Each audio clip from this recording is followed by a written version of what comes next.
So in any second of the game, you should always be asking yourself, what is the worst thing that can happen? If I'm going to walk into this brush, could an Elise with a cocoon be there? Now, if she has a cocoon, will I die to it? So you always have to ask yourself, what's the worst thing that can happen right now in every single situation, and prepare yourself with a counter. So if you don't have a counter to that worst case scenario, you should not be there.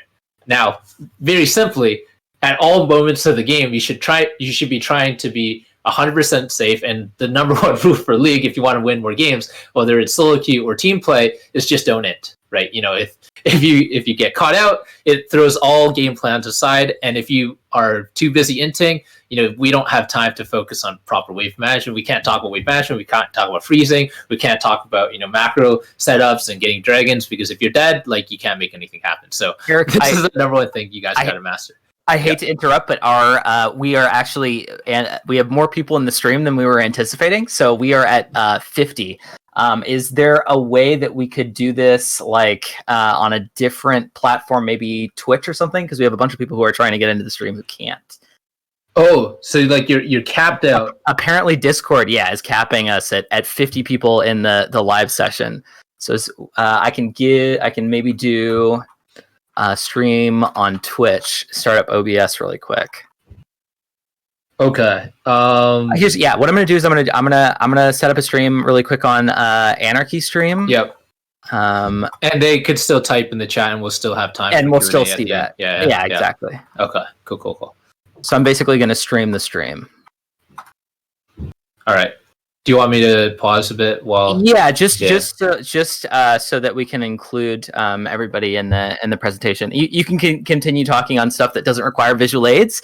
But and this stuff will be recorded, so you guys can, you know, watch it back as well. But anyways, going back to this, like, the golden rule, like, in the end, if you're inting, like, you can't set a proper macro. So, like, really, the first thing that you need to master is, like, being conscious of what are the negative variables. Like, you know, could someone be coming from this angle or that angle, right? So if you're the red team right now, worst case scenario, you know, could someone be here? Is Hecarim here?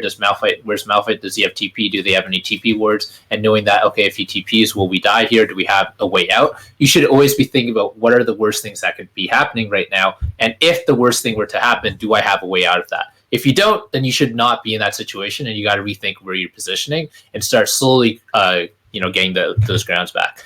Now, once you understand, now this golden rule has a lot of things you could poke into it, and we could talk more about that, you know, after, if you guys want to question me on, like, you know, the intricacies of this golden rule, because this applies not just to macro. Like, you can follow this golden rule for, should I go for this dragon or not? Okay, what's the worst thing that can happen? Okay, if the answer is, if you don't have a counter to the worst thing that can happen, you probably shouldn't start dragon. Should I go for this trade right now? Okay, does Blitzcrank have pull up? Yes or no? If do I have a dash to dodge it to give myself an over 50% chance of dodging it? Yes or no? If the answer is no, probably shouldn't go for it. So, like, you could literally apply that process, this golden rule, to every single decision you make. Whether it's, should I go for ward? Should I start this dragon? Should I go for this trade? Should I go for this tower?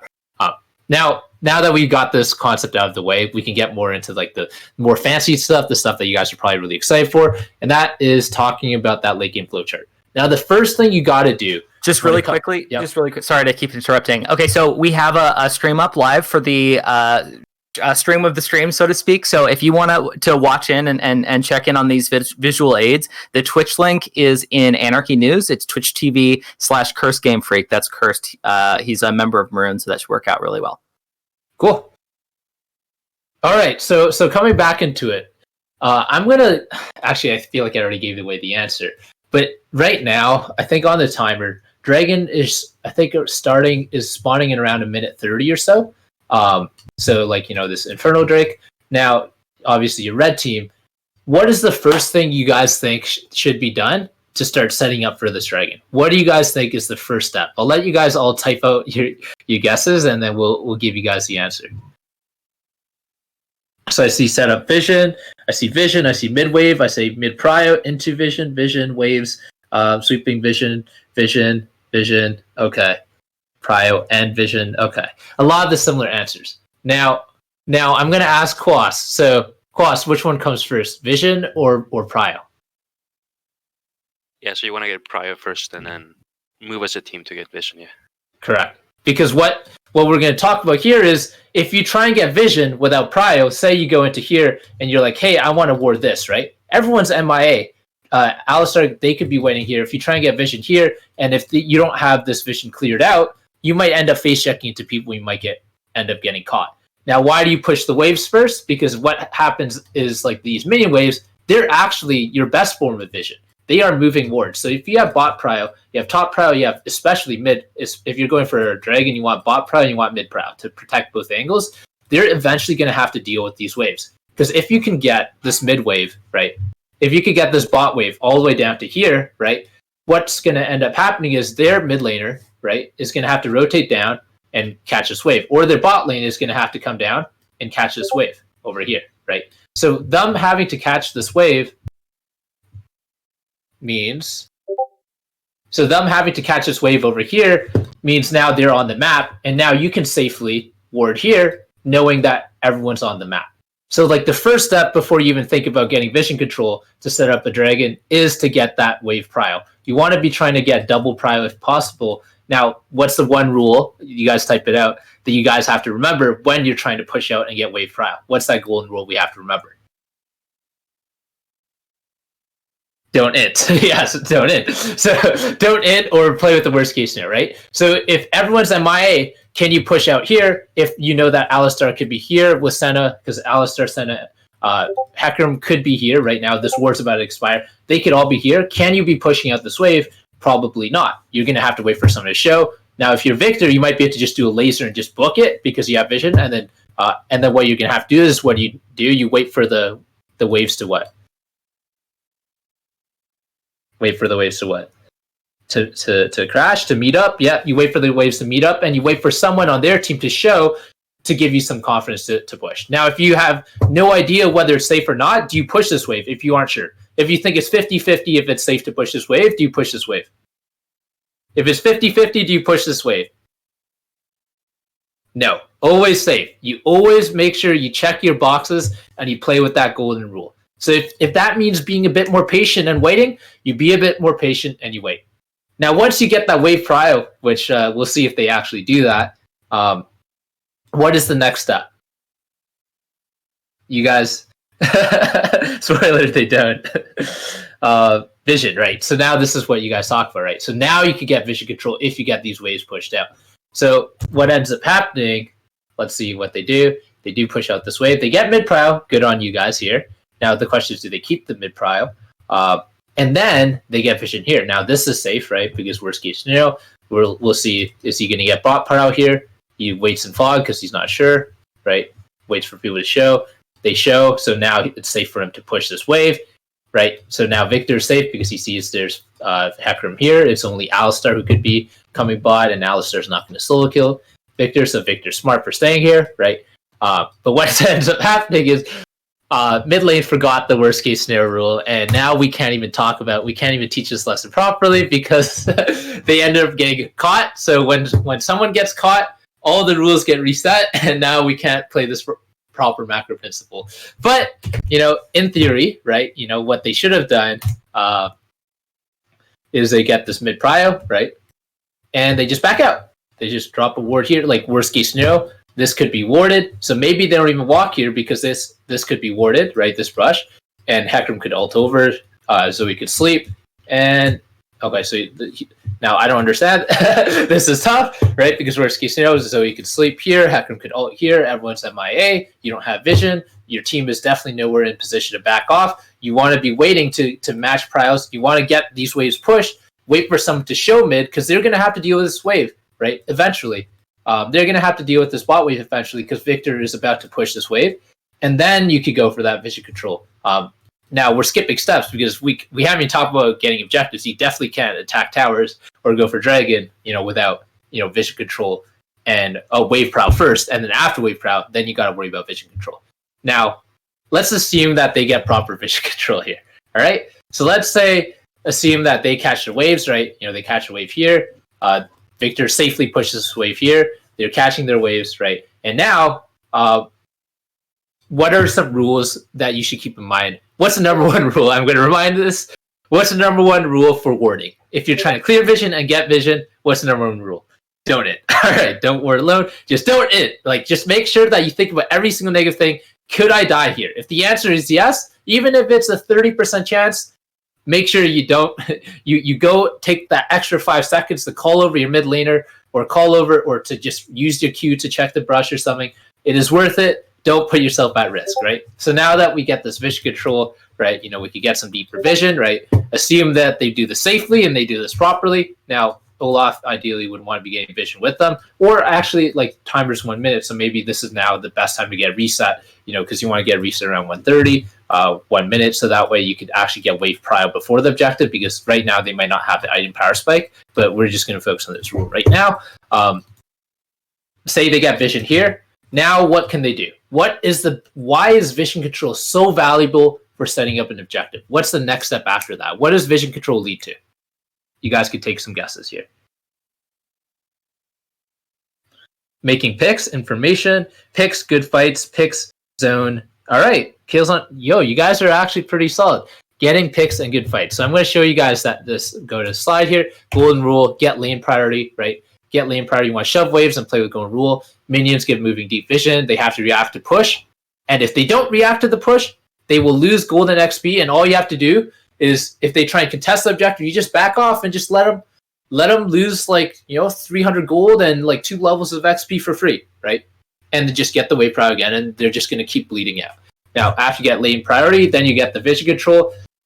You want to focus on gold rule, 100% just don't hit. So my general rule of thumb for warding is a simple compass. This is not 100% true always, but for the most part, you want to ward as deep as you can while being 100% safe. So the deeper wards are usually better because they give you more information. They're more likely to see the enemy on the map. And yeah.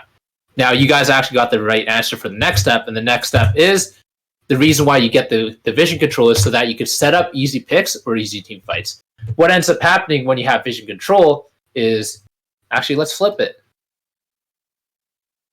See, it's all because of vision control. They have no vision of here. You see them drop this ward. They have no vision of here. They have no vision of here, right?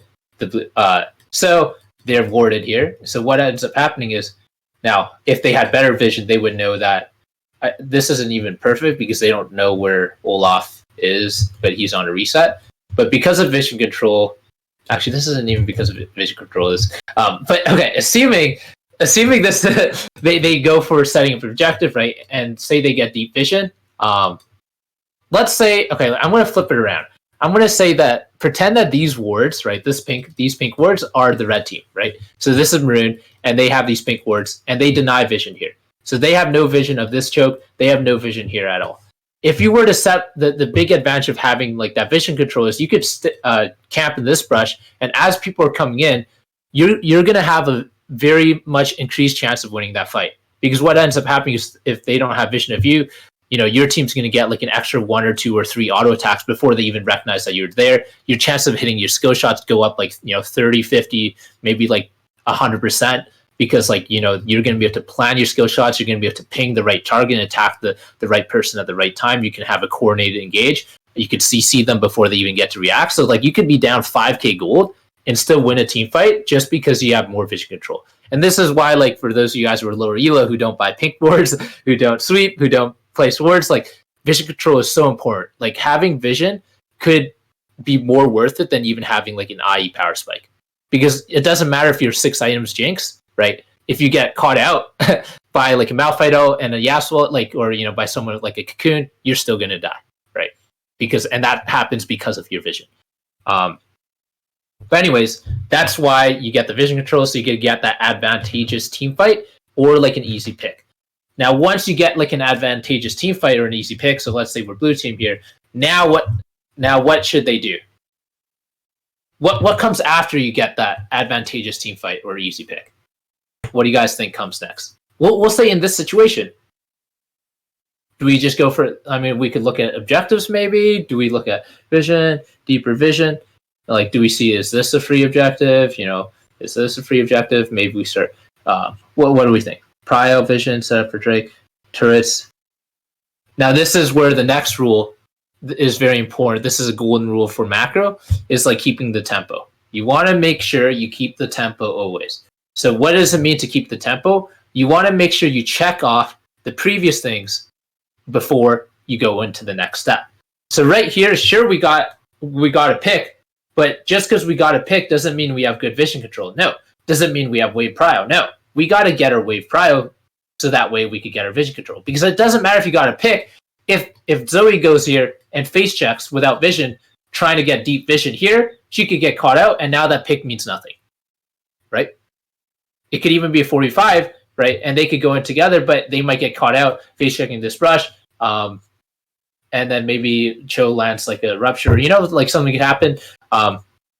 Vision control, you got to go back to the basics once again and check off your boxes before you get the next one. Unless you can get a guaranteed objective without losing your tempo, without losing like the check boxes and surrounding it too much. So, I mean, right now there's no dragon to take. You go for this tower. I would say that's like a pretty smart move. I would say, I guess like Quas, like what would you do in this situation if you're blue team? If I was the blue team and we just gotta pick, right? Yeah. Just go for like control wards into the enemy blue side. So like behind the wolf camp. Yep. You get a control ward there and just try to get more kills before the objective. Like see if like anyone is walking by and try to pick them off before the objective. Yep, and just a reminder, it is super important if you are trying to get vision here. You don't do this alone. Like you always think about the worst case scenario. Just because you got a pick doesn't mean they can't make a play back, right? So always be conscious of that worst case scenario. Get your team to help out. You don't even have to go for this brush right away. I would say this wave's coming up. You could push this wave, and you could guarantee vision control here if you get that wave pushed. Because once you push this wave, now they're forced to go here, right? And now you could get this full vision control, clear all the wards here, get vision. This whole place can be lit up. Now, they screw up on that as well. So we'll see what ends up happening. They go straight for vision control here without getting... Okay, so they do get mid-prowl. And they're getting bot prowl. Actually, this is not bad. But it's not a coordinated effort, so they actually end up surrendering vision. If they waited for mid-prio together so they could go in as a unit, they never would have had to waste this pink ward. They could have cleared this one, right? They could have had deeper vision here, right? So that's why it's so important to check the boxes one at a time and not like super rush it if you don't have to. And they could have cleared this, and they actually don't get to clear this, and they red team here, maroon gets to defend their vision because they aren't very coordinated. Now, what happens once you get that pick? Now you got to check off the boxes again. So now we're back to that standstill. We could flip it back to maroon now. Maroon, what could they do here? Right now, dragons, I think, probably spawning like 30 seconds or 45 seconds. What should their priority be? What do you guys think? How do they come back and try and contest this dragon here? Yeah, it's not as complicated as you guys think. All you guys got to do is go back to what we talked about before, which is what? Mid-prio and go through river rush, correct. Yep, mid-prio. You could even get Victor to go here, maybe, to push out this wave. That might be a bit riskier, though. So if you're behind, sometimes you might need to commit to just getting prio on one lane, because if you're ahead, you can try and get prio on two lanes at once. But sometimes if you're behind, it's too risky to even get prio at two lanes at once, so maybe you have to commit to 5. But in a best case scenario, you could try and delegate 4 here and 1 here, right? Or you get top prio. He doesn't have TP, so he should not be here right now, unless if they want to contest this dragon. But yeah, so they should be focused on mid prio. Now, right now I don't see you guys focusing on mid prio. And right now you have no vision. They could be anywhere. Most likely they're here, right? Out of deduction. So they're in a vulnerable spot because they don't have vision of them, and the enemy team should know where they're at, and the enemy team has prio. Now what ends up happening is totally crazy. It's just not some poor decision making on the other side. So right now I say that maroon, this call, I think it's a bad call because they could have punched it. But the blue team makes an even worse call. Because what ends up happening is they completely do not follow this late game flow chart. And they just decide to start this objective and just jockey and just chill. They just hang out for fun here. Which I don't understand, because now and TP comes in, right? Which is good. Okay, and then TP comes in really late. But it's the timing is really late. But what what blue team could have done is all they had to do was just chill out and just get the waves pressured and just let them go for that pressure. And then what the blue team can do instead is they can literally just send a team to run down and get this bot lane tower. And if they decide to put the pressure on the red team, because they could just go for this bot lane tower, they get the prio, and now red is forced to make a move. Now they're going to have to defend, and if they defend, they are guaranteed to lose some minions here, some free XP, some free gold, and they're going to be guaranteed to miss some XP and gold here because they decide to rush the force and rush getting vision control to try and defend this strike. So if blue just played a slow game, it's just a net loss for them no matter what. But what ends up happening is blue, they don't play the slow game and they force it, and that's literally red team, the only option they have is to force a fight if they even want a chance to maybe make it work, and they're down behind. So maybe blue thinks that, hey, we could just win this fight, but they don't even need to take this fight because they have the prio. They could have just taken this, and what ends up happening is they just do this weird dance and they start a 4v5. They get caught in a 4v5 fight. The TP's way too late, and they get caught in a 4v5 because blue team is just really slow on this. This comes too late. The second this comes, they should have been ready to engage this 5v5, and they could have protected these chokes as well with the vision control, but they just surrendered their complete position. And actually, Maroon, you guys do an insanely solid team fight, insanely great combo, but this team fight should not have ever happened. If the blue team played properly, they would have cleared the vision control. They kept the prio. You guys would have had no chance to even walk in. So it's just one team playing bad, one team playing worse, and then really good mechanical play and team fighting. So props to really great team fighting, really good shot calling to just pull the go button, right? Seeing them being caught out. But if you're versing a more coordinated team and a team that was followed more systematic, right? They were playing by the macro. You guys would not even have had this opportunity to get this fight because they wouldn't even be in range. You guys wouldn't have been able to walk past this point at all. But yeah. Anyways, do you guys have any questions? Or Quas, do you have anything you want to add to that? Nope, I think that's pretty good. We should just answer questions, I think. Yeah. So I'm going to summarize. So after you get set up the EC picks or team fights, ideally you try and get a pick and you don't coin flip a team fight. But I mean, it's not coin flip because the enemy team is just super late on that TP, and you guys have perfect engage synergy. And then usually you wait till you get a free pick, not them not having to earn such a fancy team fight, not having to rely on such a fancy team fight to get this objective. Usually you want to rely on just having a guaranteed win, and only going for these more hero plays if you absolutely need to. Because you guys still could have gone that play and would have had a better chance of getting that play if you got, that mid prow first and then entered through this way. And this way you would have a better engage angle. And maybe even a better flank angle because you could maybe go from behind somewhere here. But, the other team just kind of dropped the ball on that. So, yeah. So I'll just summarize set up picks or easy team fights, then you could go for the objectives. Now, just to go back to this point, if we go for that objective, right? Say if we go for this objective here, right? If you aren't sure whether you can, say in this situation, you want to go for this dragon before this team fight even happens, right? And you're hey, we're going to start this.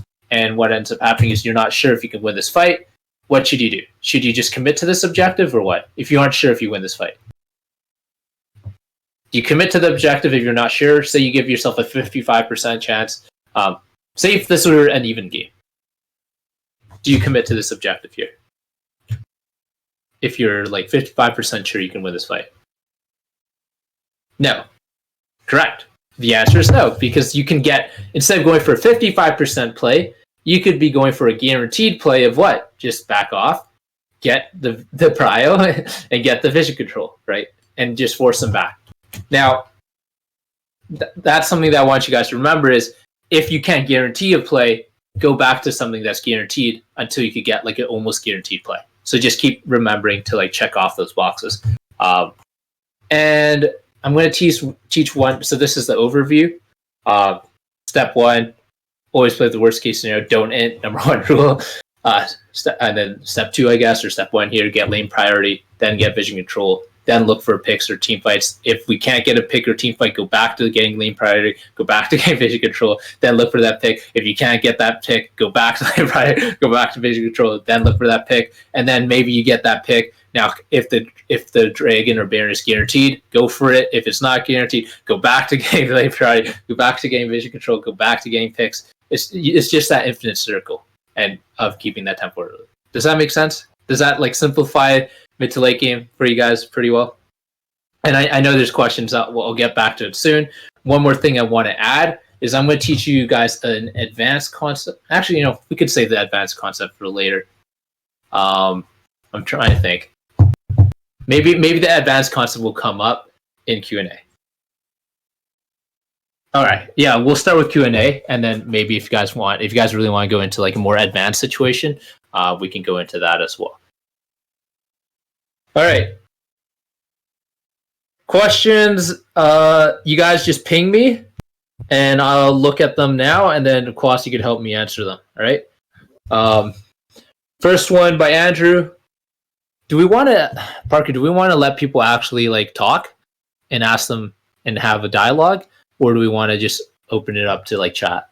We have everybody here, which is not just Anarchy Team. So people that I don't know. So the potential is that we could have trolling, but we could also like it doesn't matter that much. I suppose we could let people talk. Or the way I usually just do it is answering questions and then I'll just answer questions. Yeah.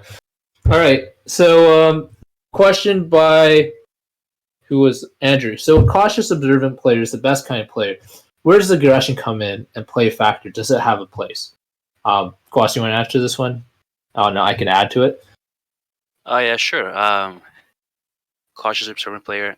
I mean, if you want to climb to, like, a challenger or whatever, you have to be very observant and, not int or learn to not int. But, I mean, having fun also is important. Like, if you have fun, like, playing aggressive with your champion, and going for outplays, that also has a place. It's just these are just suggestions to get you guys in a mindset to like analyze before you go for plays. But I mean, if you want to just go for random fights and try to have fun, you can do it. But in general, like to climb to like the highest that you can, being cautious and observant so you can learn over time is better than just playing for fun and going for random. Yeah, and just forcing. And I'll add to this one in terms of there's a reason why in bronze games like the average kill scores are like 40 per team and stuff, and in like professional games the average kill scores are like 10, 15 per team. Because the higher level you go, the better and better they are at playing with that golden rule of not inting and playing with the worst case scenario. So much of solo queue is not about making a fancy play. I know you guys might look at Faker's highlights or like Cap's highlights, or look at Kwas maybe doing some like big Smurf plays, right? But those Smurf plays happen once in a while. In fact, when you go and look at lower elo games, there's a lot more fancy plays happening. Even though their mechanics are worse, they might have more fancy plays happening because they're putting themselves in risky situations. The reason why people are able to climb is because they don't ever take that like you won't take that risk unless you know what's going to happen. And I think the best analogy for this is it's not that like when you look at someone smurfing, for example, if I'm smurfing in lower elo, I'm playing in gold. If I want to smash in gold, like it's not like I might be able to like look really good with my mechanics, but the reason why I'm able to look really good with my mechanics and do these crazy outplays is not because I'm YOLOing it and playing aggressive. It's because of my ability to think 2 minutes ahead of every situation. It's because I know every single ability they have up. I know what cooldowns they're up. I know the ranges. I know when they're going to use their Q. I know when they're going to auto attack. I know which angle they're coming from. So it's so easy for me to sidestep their abilities and to like have perfect like auto movements and spacing because I already know what's going to happen like 30 seconds in advance. And that's what separates a lot of these challenger players, these LCS players from, your average, gold players, your diamond players, your diamond 1 players, is the fact that the highest levels of players, it's not that they're being more aggressive and that's why they do these crazy outplays. It's the fact that they can predict the future. You're so analytical. You're able to know everything that's going to happen before it happens and be able to see that game in sort of slow motion. If you want to master that, you got to start from the basics and you got to focus on not inting because you're never going to learn if you're just too busy inting. Now, caveat of that is if you want to focus on mechanics, if you are playing with this rule and if you want to test your limits, like there are ways to like improve your mechanics, right? By, doing your limit testing and seeing how far your champion can go so you can know how to be in those pressure situations better. But what I've found with any player I've coached, and I've coached thousands of players at this point, and I've, worked with multiple players, including players helping them get to like 15 under LP. And, when I won't flex my resume like too much, but what I've seen with like players who are like climbed to challenger is that the biggest problem for players is not that they aren't aggressive enough, it's that they die too much. Most people think, oh, it's because I can't make fancy plays. No, it's because you average like 7 deaths per game. It's because you like it's not because you can't carry hard enough. Yes, any player, a bronze player, a gold player can go 16-1. In fact, I might run into you in solo queue one day on a Smurf in like plat or in diamond, and you might like hard shit on me, and I might have a bad game. But the people who are able to climb are the ones who are consistently able to like not make these big mistakes. So I don't care about how high your highs are, like how like Smurf you look in this one pentakill, right? Anyone can do that. The question comes down to your consistency. But yeah. All right. Sorry, I tend to go on these tangents. I'm going to go a lot more rapid fire from now on, and I'll try and like answer more questions because I know there's a lot of questions, and I can go super long for each one. I'm going to try and limit these to like 30-second answers. Okay. Jackie says, if your team is always trying to fight, is it best to ignore them or try to follow up best you can while being safe? So I'll repeat it. If your team is always trying to fight, is it better to ignore them or try to follow up while being safe? Now, I guess, Quas, do you want to give your initial impressions on that? Yeah, so you should think about that flow chart that Eric was talking about. So you want to get prio first, and then you try to, it's kind of like a balancing act of getting the prio and also, analyzing if your team's just running it down or their plays actually make sense. And then, but you want to make sure you're getting resources.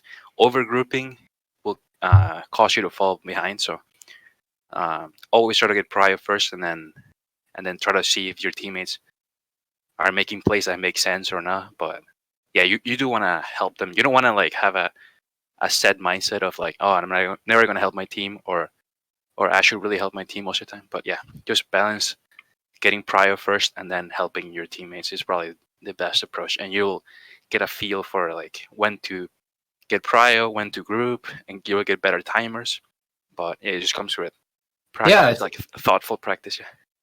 Yeah, I think, like you said, if you get more experience, you'll know how to deal with these situations better. There's no one cookie cutter explanation, but generally, like you said, getting prio first before you group ideally is better. Like, unless for sure they need you right now.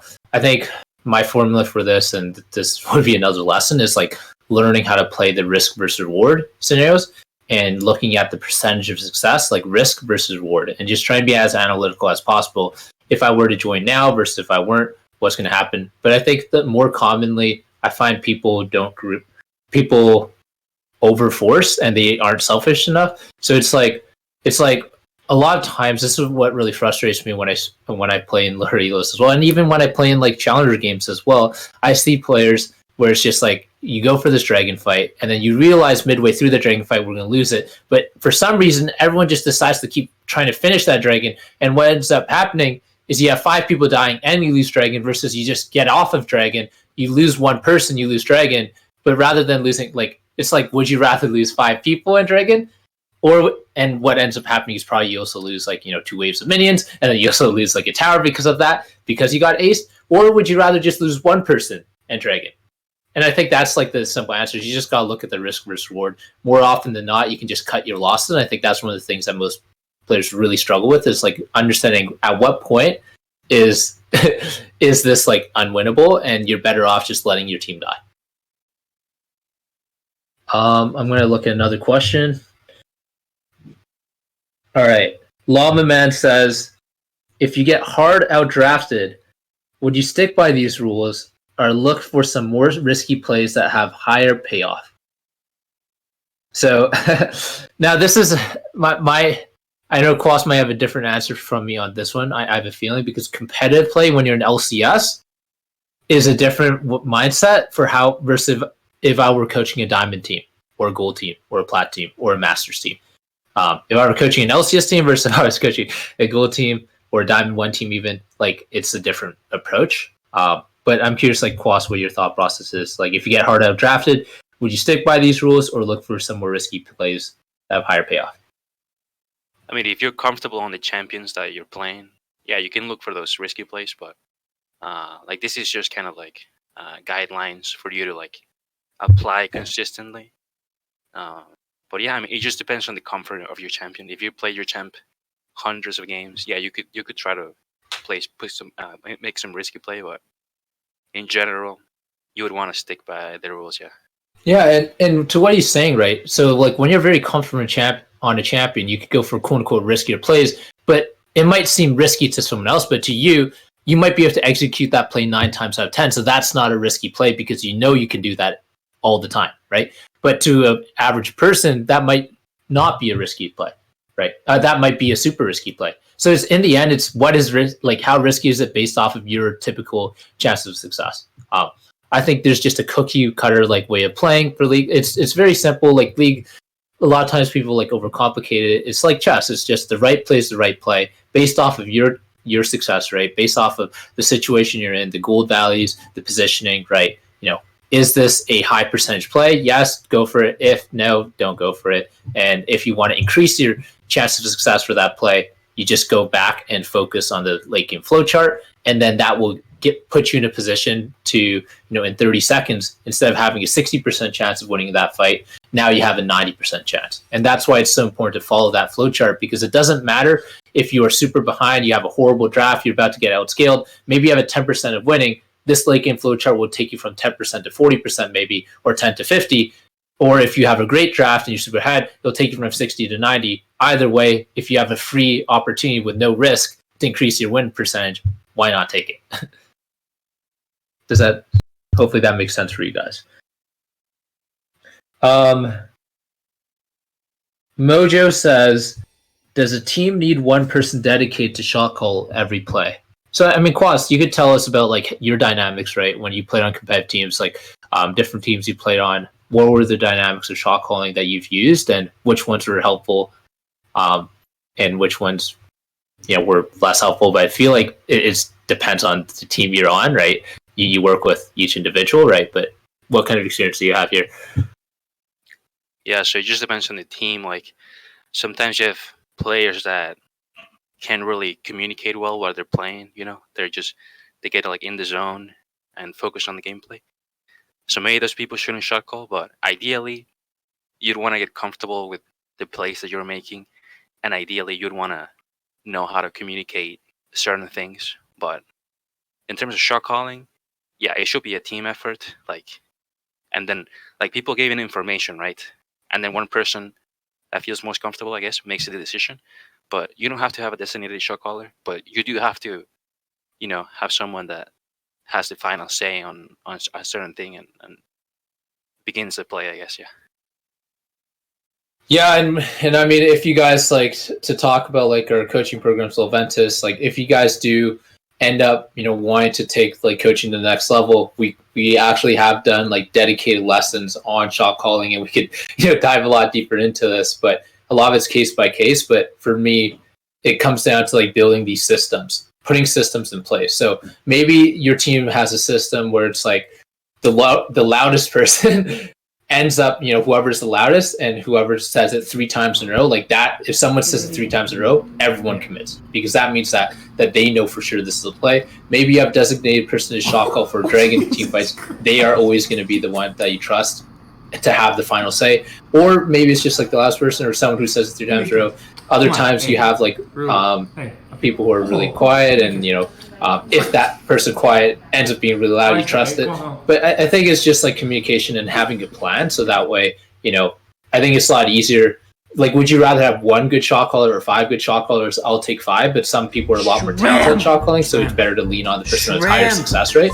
But everyone should be feeding information, so that way people can make the right calls. And I think systemizing it, like for me, with teams that I've coached, I've gone to places where it's like, hey, top laner, your responsibilities are every 30 seconds, like you need to be updating TP timers, and anytime it's 10 seconds or less TP, you remind it, like, and having these rules, and you could practice these communication rules and support saying like every 5 seconds you gotta be, you gotta be communicating this, and then just like, for vision, anytime we're saying for vision, every single person needs to be, focusing on, keeping tabs of, the enemy person of where they are. So anytime they're MIA, you could be like, hey, by the way, I think Victor could be here. He could be coming from here. They could be coming from this angle. So it's systemizing it. It's there are sort of cookie cutter plug and play approaches, but there's no like perfect answer. The only perfect answer is to create a system. Try it. Just try me. Some sort of system and to follow. Battle of trying to keep plants in my apartment. Trent, I just got this one. Okay. Wow. Next thing.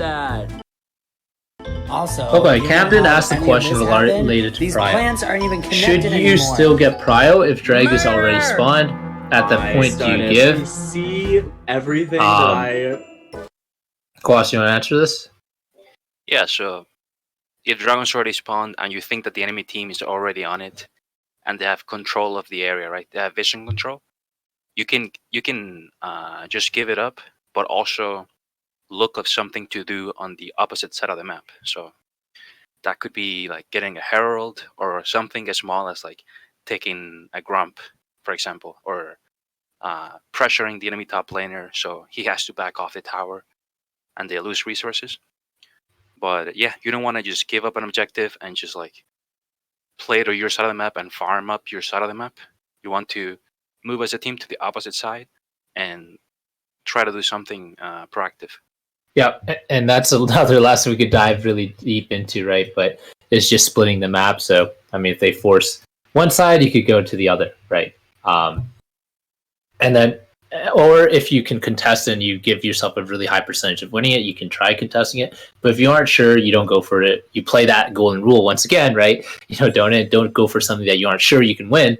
Go for something you can win, which is maybe you won't net win, but at least guaranteed I can get top farm. I guaranteed can get their Gromp, their Raptors, and get vision control here, and they're going to surrender vision control, and now we might have a higher percentage of setting up for Baron because they gave up. We gave up this dragon, so yeah. Next one. Tips. Okay, Castiel asks tips for helping communication and team play. Just yell at my teammates to talk more and tell me what they want? ? Not shockingly, just info feeding. Tips for building into feeding. Well, I'm a bit confused. I don't know if you want to clarify that one. Tips for helping communication and team play. So are you just asking for just general tips for how you can be a better communicator with your team? Like not tilt as much, like how to deal with like teammates who are like feeding, like how to communicate with them to get them to communicate more, or any good tips to help my teammates feed info. Gotcha. All right. Kwas, what are your thoughts on that? On getting your teammates to talk more, I don't know. It just depends on. I don't know. I can jump in here. I think like part of like helping, getting your teammates to communicate more. I mean, building trust. I think building like friendship. I know this sounds so cheesy, right? But I think you need to trust your team members, and I think you got to respect each other. If there is a lack of respect between your team members, deal with that outside of the game first, because a lot of times like in-game stuff, in-game issues can be rooted in out-of-game issues and vice versa. You might be salty about this guy who is like talking shit about your favorite TV show, and maybe that is the reason why. Maybe they say Attack on Titan sucks, and you love Attack on Titans, and that's like holding you over your head, and now you're a lot more quiet. A lot of people don't realize, but these out-of-game random trivial things might actually affect your communication. I think it's important that you're always communicating before outside of the game, so that way you can trust each other. So that way, when time comes to give feedback, they'll actually be receptive to it. Building that trust is important. Now, outside of that, if you're talking about in-game systems, I think it doesn't matter. Like, if you're talking about work, it doesn't matter if you like your coworkers or not. It doesn't matter if you like your teammates. You should always do your job. Now, the problem is a lot of times in teams, there are no jobs. Like, you guys don't set out, most amateur teams don't actually set out clear roles and responsibilities for what each person is in charge of. So I think the other thing goes back to what we talk about for systems, is like having some sort of guidelines in terms of like, hey, top laners, every single player's, during the game, you guys need to always be saying MIA. So like that's rule. And if you don't do it, maybe it's like, some punishment, or, it's warning, or, like stuff like that. Right. But it's just like being able to call out, like having some sort of guideline of like communication structure that everyone's expected to follow. And you could always add like specific structure as well, for maybe top lane specifically has to talk about TPs. Junglers always have to talk about jungle tracking, or, etc.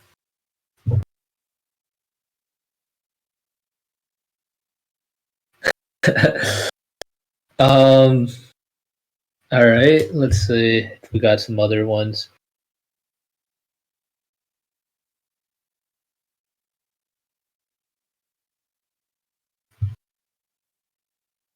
And I know you guys say that you guys are looking for like info feeding tips, right? I think like that stuff, that sometimes some of these stuff are like hard to do like individually, but what I would say, like, to just give like a blanket statement, but I think with part of like I don't know if, like, Parker, have you announced much about like Alventus Esports and our role there, or that transition? More specifically, sir, what are you talking about in terms like, of do they know about the future of how we're going to be working together, or? Yeah, I spoke gotcha. about it in depth last time. We also did a Q&A. Yeah, so I think this is like a chance for me to say as well, like, if you guys want that more individual help, right, and that more individual support, feel free to shoot myself a message. You guys can, like, my DMs are open. Shoot me a DM if you guys have questions about like coaching stuff. I'm happy to, start that conversation, maybe give some pointers, but, I think with the launch of Alventus Esports, we're going to be doing like a coaching giveaway as well. Like, we're going to be giving away thousands of dollars worth of coaching to do like a free hour of coaching for everyone who joined from Anarchy Esports to, be a part of Alventus Esports, to get like a free, 30-minute, if not probably more like an hour's coaching session. So hopefully that'll give you guys some resources to help. But I also hope that some of you guys who do like really like this coaching, you guys, can ask more questions to me as well, and we could set you up for more of our intense coaching programs, because, we've got really solid connections for players who are really successful in our coaching programs. We have the direct pathways to like, connecting you to the likes of like TSM, Fnatic, C9, Team Liquid. If you are really successful, obviously that's if you can get to that challenger level. But we also have a lot of players in that gold, plat, diamond range who are looking to push for masters for the first time. I think a lot of times people think, I know some of you might not believe, like maybe some of you are in gold right now and you're like, you know what? Even diamond feels impossible. Like, you're telling me I can get to masters? Like, no shot. I've been playing League for 6 years. I've been hard gold. And you know what? My story, like, I was hard gold for like, 3 years. But I honestly believe from the bottom of my heart, as someone who used to, who was hard for a very long time, that like anyone, even a bronze player, can get to masters. Now, it's not just going to happen overnight, but the way you're going to, is like the way you're going to get there is you're going to have to understand that you're going to have to work like 5 times, 10 times as hard as other people. And you're going to need to have some sort of system to make sure the work you're actually putting in is actually valuable. And I think that's something really big for us is, we're really big on actually, these lessons and these coaching sessions could be very valuable. I hope that you learned a lot from like macro and communication and stuff like that. And you can apply these principles into your team play and your individual play. But something that's important to note is that you can learn any of this stuff online for free. You can go on YouTube right now and search how to like, set up objectives, right? You can watch, LS or skill cap pro guides or competitors or whatever. Like, there's so much free value that you could get online. You just got to look. But in the end, I've seen so many people go and spend money on guides, spend money on coaching, or even just like binge watch and play League for like thousands and thousands of games and still end up hard stuck in the same elo. And the reason why is that, it doesn't matter how much knowledge you have. If you can't execute it, it only means so much. If you could be like, I see all these like silver Reddit analysts, right? I'm not trying to call any of you guys out, but I see people on Reddit, commenting on Bjergsen or Faker's gameplay and be like, yo, Faker shouldn't have worded that brush. He got caught out. That was so stupid. I would never have done that. And like, that's such a stupid play. He shouldn't have done that. He should be benched or whatever. And you know what? That silver player, like his theory, his analysis might actually be correct. But it's one thing to know it in theory, and it's another thing to put into practice. Because we could give you all the theory in the world. It does not mean you're all of a sudden going to be a challenger player. What's going to get you there is actually doing the work and practicing every day. And that's why, like, us being a part of, us bringing in our coaching programs and, being a part of, Anarchy and merging that together is we want to show you how much you can get done if you were to be consistent and have some sort of practice routine and have some sort of homework to actually track your progress. Now, for us to build more of our custom programs, right, that does, take some more of like a financial investment if that's something that you're interested in.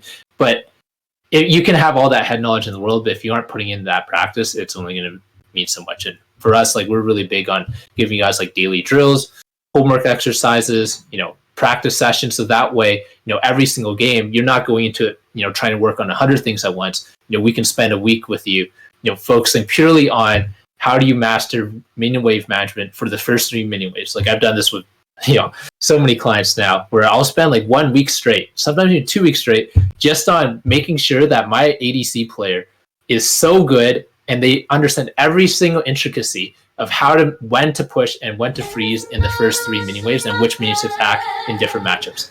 And you can get to that level, even if you're a bronze player, in a week or two, you can get better than even a challenger player at that concept. My belief for coaching is like, let's get you to master one concept, get so good to the point where it becomes a part of your subconscious, and then we can work on the next skill, and then the next skill, and the next skill. And I think all the time, like, people overestimate how much they can get done in a day, in a week, in even a month. But they totally underestimate how much they can get done in 3 months, 6 months, and a year. And that's like my call to action for you guys is to stop thinking so much about like winning that promo game, but really focus on that day-to-day grind, that day-to-day personal development and that work. Many of you guys play in these leagues and, play a lot of solo queue, but I challenge you guys to take that one step further. Maybe you don't have that, core, training structure right now, but start building some sort of structure around how you play. Start taking notes before your games, after your games. Start doing some VOD reviews and taking notes on that. When you're watching these LCS games or you're watching these coaching videos, rather than just watching it for quote unquote content and education, like, actually like study it, become a student of the game. If you guys put even a fraction of the effort you guys put towards, being successful in your careers or being successful with your academics and, getting into your like college program and stuff, putting that same structure to how you learn is going to help you, learn a lot more. And, when I think about anyone who wants to hit challenger for the first time or hit like masters for the first time, I don't think anyone needs to spend even 5 hours a day. Like, you could get there spending 2 hours a day. It's just making sure that those 2 hours a day, you're not just mindlessly grinding solo queue, but you're actually studying the game. You're actually being a student of that game. So, if you guys have questions about like coaching programs and want more individual help, shoot me a message and, I'm happy to connect more as well. But hopefully today's session was like pretty valuable. I'm excited to work with you guys more. We have a lot of cool things like we could share. Parker's going to be keeping up to date. But I think one big takeaway is like, I hope you guys can see that I am insanely passionate about player development. I love League of Legends. I love the community. I love what you guys have here. Me coming in, with Alventus Esports is not to like change things up in a negative way and being like, hey, now we're a fancy business. Like, we want to be here to support you guys. And why I started this company in the first place is like, I'm really motivated to build that esports scene in North America. I've seen, I've been through that whole, journey. And it's something that I really want to be able to support. So anyways, it was really nice meeting all of you guys. Parker, do you have any like closing thoughts or Quas? No. I think that was great. Thank you so much, and let's get thanks in chat for Eric and Quas. I hope this was a really important refresher and good information. Just solid all the way around, that we can sort of unify our view of how to look at the game and how to look at team play, specifically the mid and late game as we spoke about today. And thank you all for coming in and being a part of this, and thank you especially to you, Eric and Quas.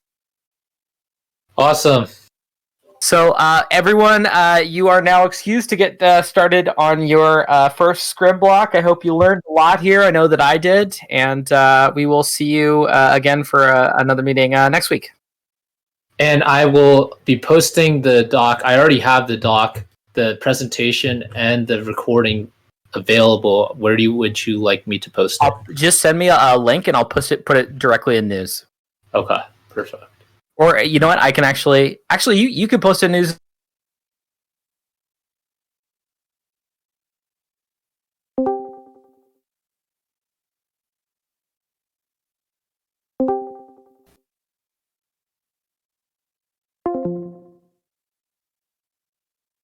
Hello? Hello?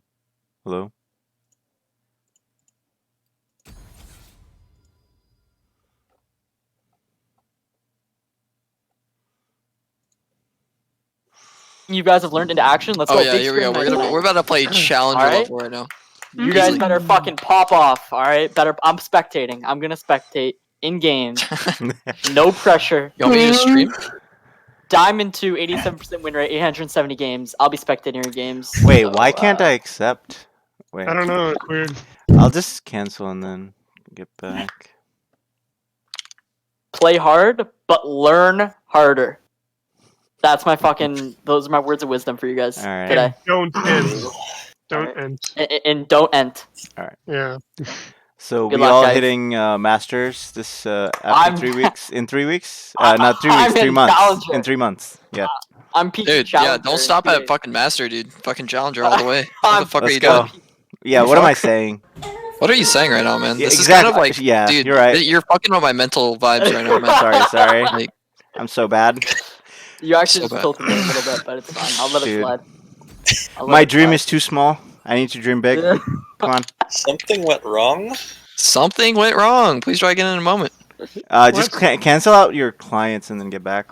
That worked for me. Restart your client. The fuck? Good luck, Pete. Wait, is Cyanide not in a team yet? Cyanide was our He mid, already and has a team. then he had like another team that he's busy with.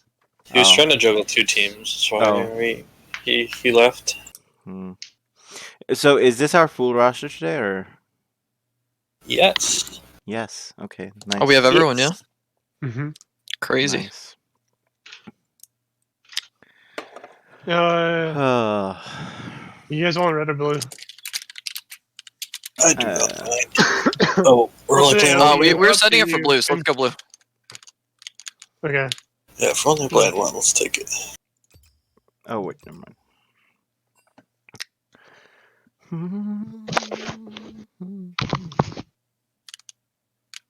Really climb. But 1 sec. Okay. You could invite me. Something went wrong. Something went wrong. God damn. Oh, I mashed it and I am in.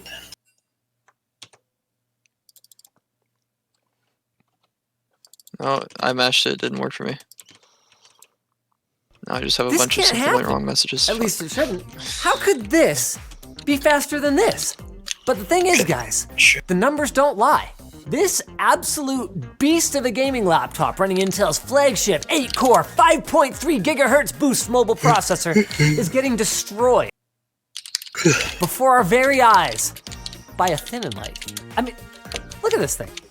I can like wave it around with 2 fingers. By harnessing AMD's new Ryzen 5000 series mobile CPUs, the Asus Flow X13 has created a whole new class of laptop. We're gonna call it the Ultrabook. Superbook? Wonderbook! Okay, I'm not sure, but I am sure that this is a segue to our sponsor, Honey. Honey is the free-to-use to reasonable frame rates, as long as you don't mind turning down some of the eye candy. I mean, dedicated graphics, baby! And while we've seen situations where great specs can be let down by disappointing cooling, I mean, we just showed it shredding the MSI GE66 Raider. What kind of comp are we going today? We'll see how the draft goes, I guess. Okay.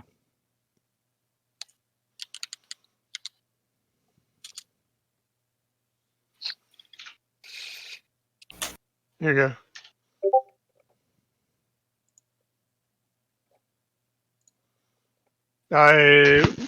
What Zoli? Yeah.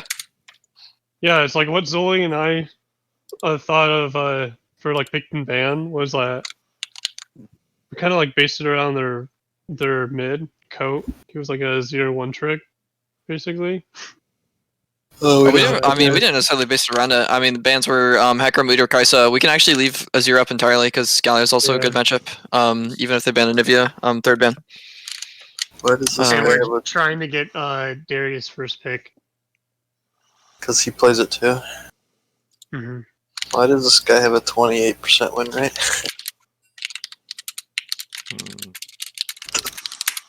It's rough.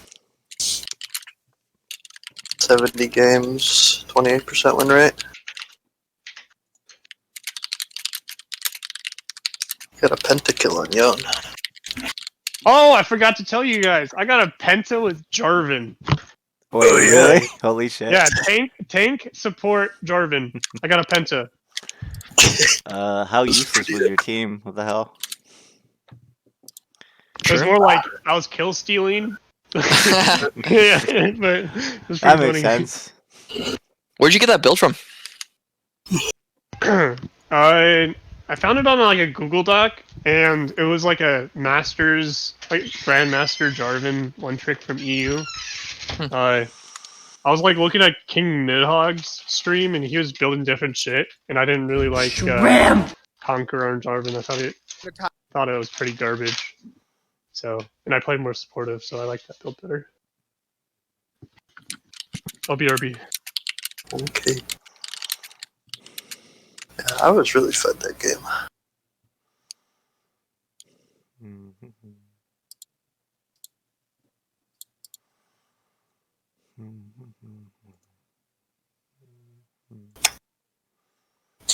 Still can't join our custom here.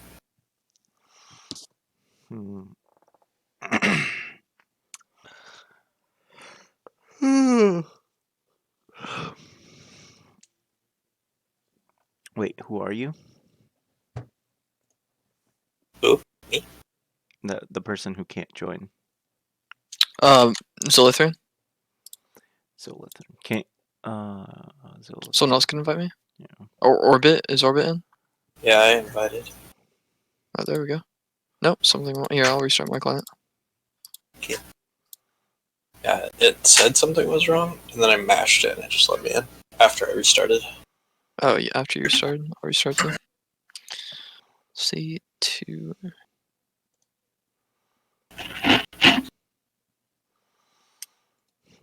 I wish I could change people's names in Discord. I mean, like, not for you, just for me. I have really hard time with names. I think you can add a note. Let's see.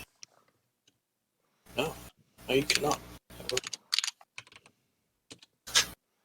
Nope. Yeah, but it's like you have to click on it.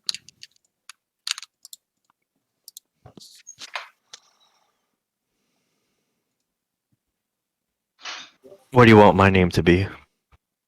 Didn't we decide on Pan?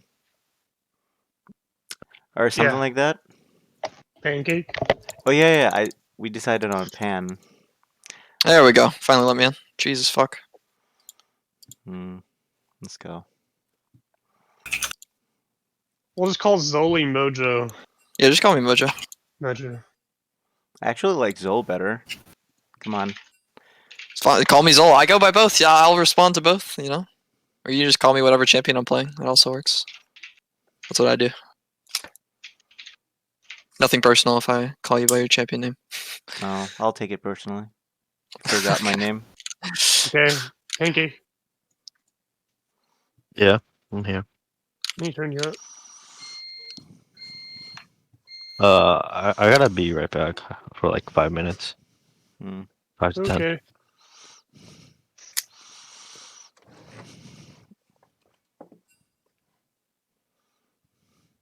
Wait, I think he made pancakes.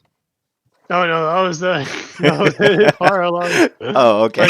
Yeah, I thought he was baking something, you know? No, I'm like, right outside my kitchen. My girlfriend's making toast. Oh, okay. That was what the beep was. Oh.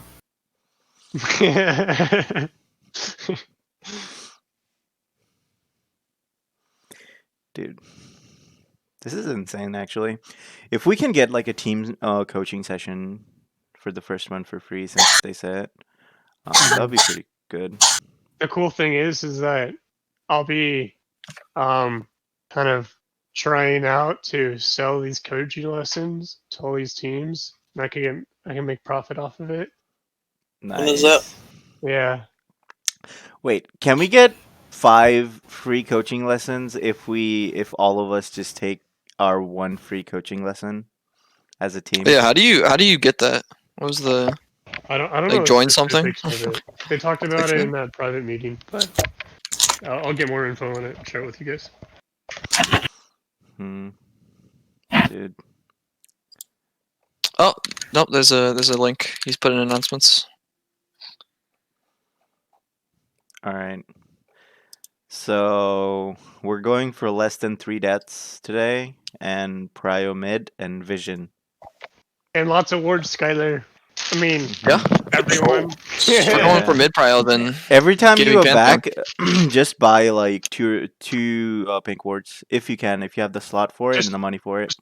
Just Is that not what you normally do? I mean, I've seen a lot of people that don't do that. I always do. Or that. like they remember to do it at one point, but they at some point forget. Like a lot of time they'll have it, but then forget. So even if you do, it's good as a reminder. Even if for me, like I sometimes forget, so I like reminders. You know. Alright, I mean, at some point it's way too much. Yeah. But like, one thing I supporting do I- a lot during game is like I don't know, like my support, like my previous support used to calm me down, not calm me down, but like I used to be a lot greedy when it comes to CSing. Sometimes I take like risky CS opportunities when I shouldn't. There's like a death opportunity for me, or I can die. So he used to yell at me a lot. So if you see me doing that, like just feel free to shout. Yes, sir. I think he primarily likes how you call the shots in bot lane. So I mean, I would, but the only thing I want you to be aware of is like I sometimes go too far ahead when it comes to CSing. Like I'm just way too greedy. I know that, and I try to like restrain myself, but sometimes it just loses games.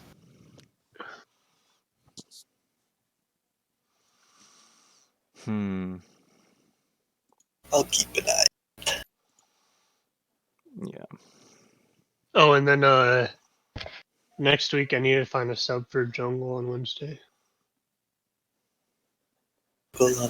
Isn't the game starting on the 13th? Like, is it starting on 13th? Because I saw like on their website something like that says like they're gonna have Yeah. like a group draw on the 12th. And it starts on the 13th. So I need to make sure that you guys are like, wanting to do it, and then I also need your guys' money because I have Skylar and our ADCs so far.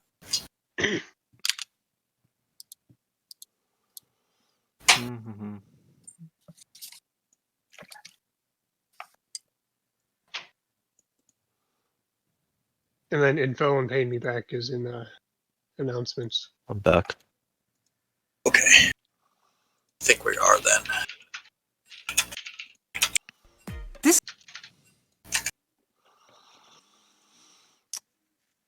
Okay. You guys have the spectate? Yeah, I do.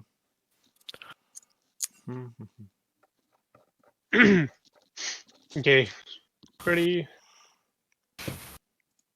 And then Oh wait, I don't have a chat. Someone can send me the spec link.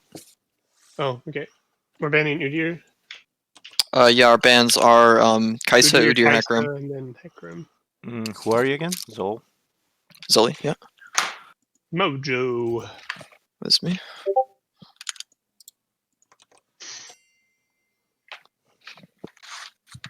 Oh, you're a troll. You can't see chat. Oh yeah. I posted Holy it. shit.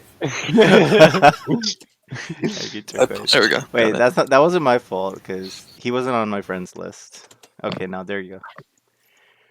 It's a late. Meth. They got really scared that second game. They're not giving me an MF anymore. Yeah. See, More my alright. Bandarius. Yeah. Okay, To if they be- ban Darius, can we first pick Jin? Yeah, sure. Yeah. Go for it. Let's do it. That's exactly what I was thinking, bro. Who do you like to pair with Jin?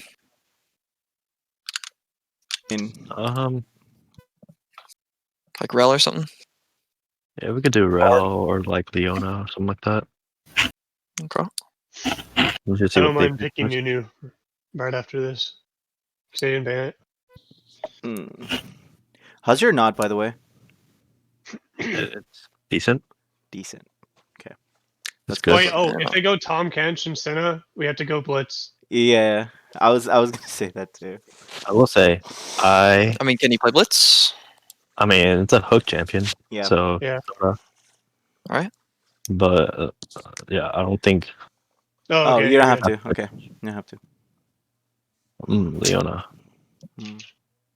So who do we want to? So we'll definitely pick Nunu. Don't lock it in yet. Oh, all right. Oh, okay. Well, now we're just so we'll definitely pick support here. Because I the only reason I say Rel is because they also play Rel. Well, they also already pick support. Rel's also just really strong right now. We can also pick Anivia here. Anivia's up. If we want to just go ahead and pick that, and we can ban Anivia counters for I mean, we can like They just don't pick play good. it safe and then go Rel so you can counter pick because they picked before us. Also go There's not Bard really a here. counter. But lock in Anivia. Lock in Anivia. There's really no good counter that they have to Anivia. They can go Victor, but it's really bad into. Well, it's probably okay into the rest of our team, but I can deal with that just fine. We're gonna If need you know a how to play against proactive Victor, it's top fine. lane though. When you have a Jin is mostly not really for lane dominance. He's turned like over the years he's turned into more for like a mid to late game scaling ADC. So you need like either a mid lane pry or a bot lane, top lane power. I'm liking the Bard here. You sure? If we get a top lane like a tank, then Bard's probably fine. I build Bard kind of tanky too. I build Locket into Deadman's. If we find into Senna Leona, you're not really going to be able to land a Q on them. Yeah, I mean, if Leona goes in. I mean, I get Spell Thieves first. Okay. Into In terms of our bans, I think Victor for sure is the first ban. Don't lock it in yet. Can you ban his Renekton? Yeah. Yeah, we can do Renekton and Victor. Do you want to wait or just? Yeah, well, we know what both bans are going to be, so I just do Renekton and Victor. And they pick next, so. I feel like they're gonna go Oriana. Or That's completely fine. yeah, a snow like a run it down comp and then just. I mean, their mid laner doesn't really play much Oriana. I see their mid laner going Yone. If Victor's banned, if their mid laner is smart, they'll go Victor. But we should definitely ban that. That or maybe Galio or Lux. Victor. Yep.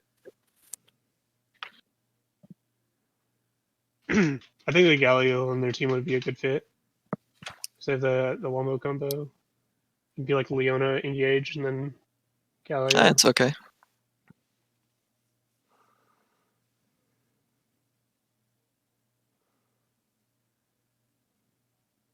I think I see their mid just picking Azir though. They'll probably Seraphine. Is that Seraphine mid? Okay then. Yeah. Oh, okay. I So think we Bard is actually really good here. For them. Bard?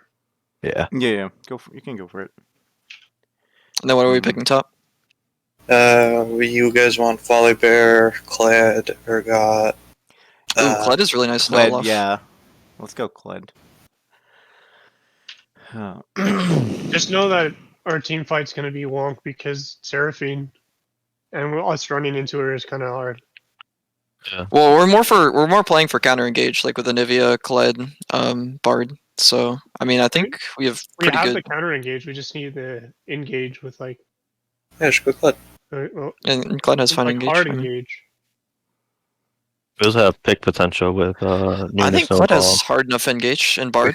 We have Bardar, and if you Yeah, we hit have Bardar, Quedar. just kill everyone. And then I also have really good pick potential on Anivia.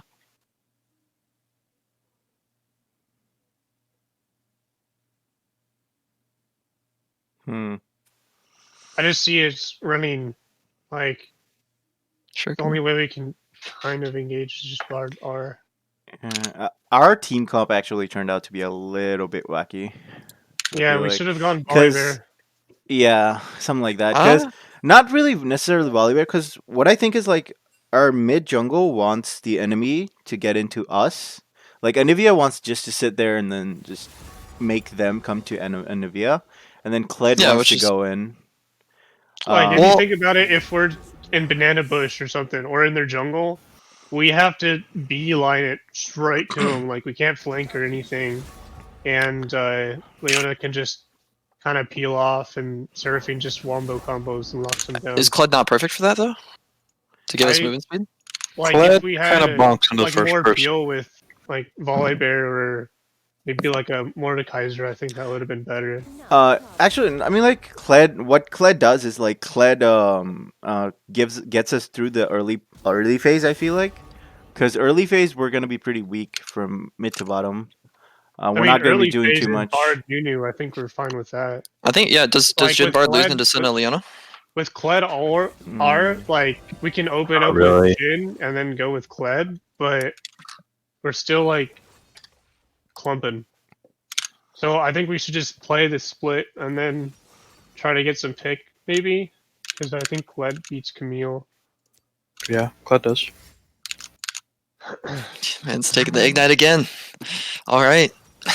I have Kledar. I can go everywhere.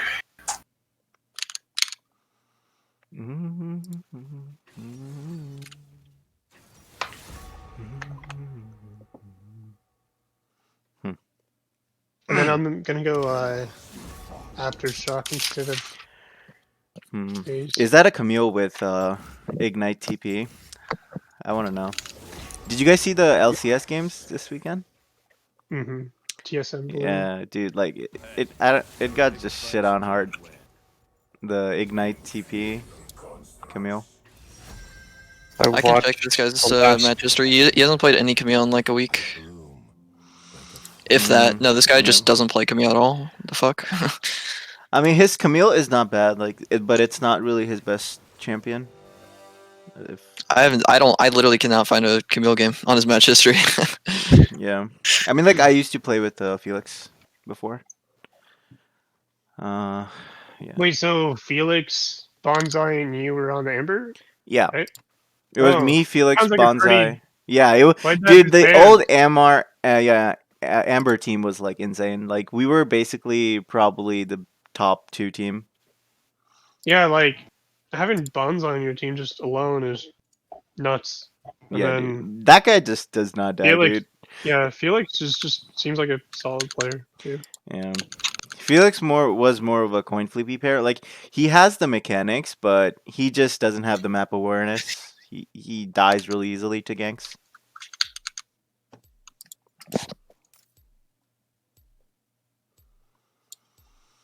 I'm gonna go TP. Soldier. I don't see myself solo killing Seraphine. Oh. If she plays this match correctly. She'll see a lot. Wait, maybe I should have taken cleanse. I don't know. You can't cleanse Camille's TP. Camille's Maybe I should ultimate, have right? taken cleanse. You can't, no. No. No. Oh, he's actually going Ignite TP. Yeah. He actually does, This dude, he's Man's he's played doing the 0 tap. games with Camille recently. Just said fucking all in. 50k mastery. At least he kind of plays. I think that's Pretty a much, used to play. I mean, why Camille with grasp with Undying? That's kind of weird. It's kind of good. Gets her sustain. Besides her W. Wouldn't she be better at like press attack or something? That's just my point. I love press to attack on Camille. It's my favorite. But You are really squishy. Grass just does a lot.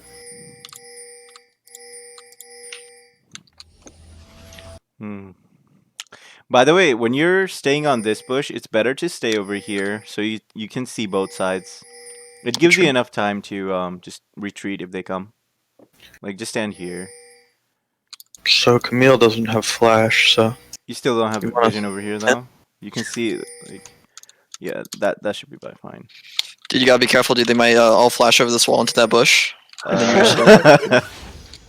Skylar and I played a game in a LAN tournament, and everyone grouped right, and Dragon Pit flashed over and killed us on that banana bush right there. So I know if like if we're red side, I can go like rel if I want to like have a good invade team, and I can W over the wall from here. Oh, watch out! Here. Here, here. Yeah, that's a rel W. Level 1 Olaf, by the way, be careful. Yeah. You're dead. Yeah. I think we could have fought. No, not against Olaf level 1. Yeah. Olaf, and then they have good count. They're also 3 there. Yeah.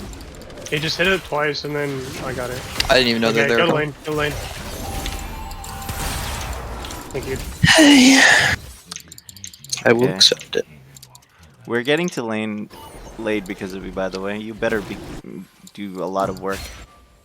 He's on your grump. I'm just kidding. Oh, wait. Leon's right here. Yeah, that's fine. Right here.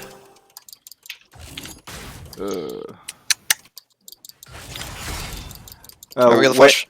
When she walks up, until level 2, we can poke. Hey, Olaf outside. Yep. I'm looking bot. Okay. Olaf's They going backed straight up, they down. backed up. You just did your blue. You didn't do anything else. Oh wait, no, he did Grom. Yep. I saw this. Yes.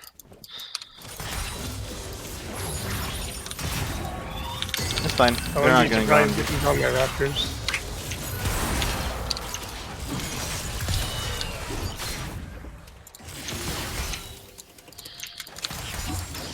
Gotta remember I have TP.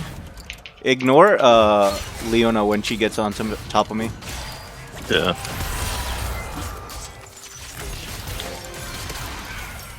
Any idea where Olaf is? Blue side. Okay. I expected him to take my. He's probably on his bot side.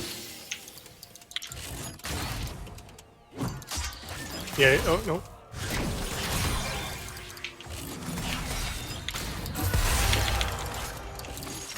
Just backing up a little bit. Seraphine's me, huh? I know.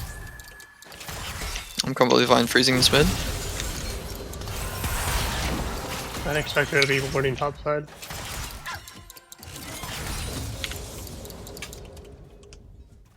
Bot lane's moving. Don't know where. Olaf mid. He still only had. Oh, he just went blue to blue. Guess he's going back to top scuttle. Watch out, top scuttle. I have no mid round.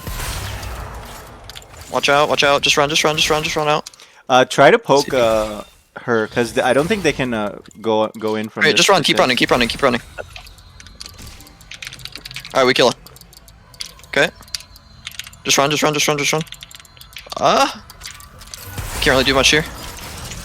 Sorry, Flashing that. I couldn't get another auto off. It's my bad.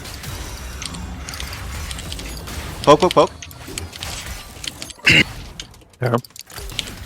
Yeah. Leona's E's down, so that's like a good window to poke.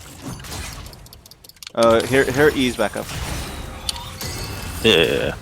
I kind of just want to like poke when I got like spell thief stack. Yeah. Okay.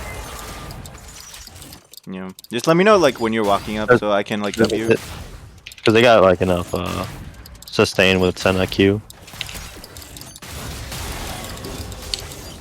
Yeah. I mean, at least we can make them use their mana. In a second, we would bot. Seraphine just recalled Ben.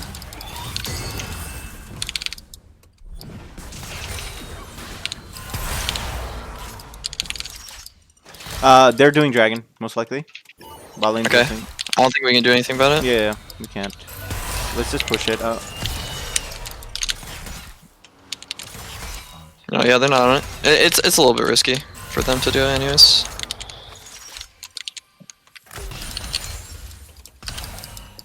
It's not gonna push out. Oh, game pause. Is it their bot line? Yep, support DC. Okay, now let's answer some questions here. Are we safe to push it out this much? No. No. Yes. I just realized. How much gap close does their bot line have? What are they? Senna Leona? Yeah, I'm just saying, I like, mean, if the Olaf was like right here in this bush right now. I mean, no, I don't. They can't really do much. They can't really do much unless they all like run around it. Which is why it's probably worth just like putting a ward down. Just yeah, they're I was all gonna Mia. say like just put a ward down right here because I don't think are the blast pants open right now. No. Okay, then we can just put down a ward in the middle of the river. Because I also have TP up because if they gank, I can also TP on that. Okay. Yeah, we need to be sure because they have 2 TPs and with our 1 though. Yeah. Seraphine just used TP mid. Okay, Oh wait, no, she didn't. No, she walked back to lane. Never mind. Okay then. Yeah, they have 2 TPs. We have 1. I'm pushing Camille in. She'll just TP top. Yep, Yeah. we're ready. Pan, just put a ward in the middle river.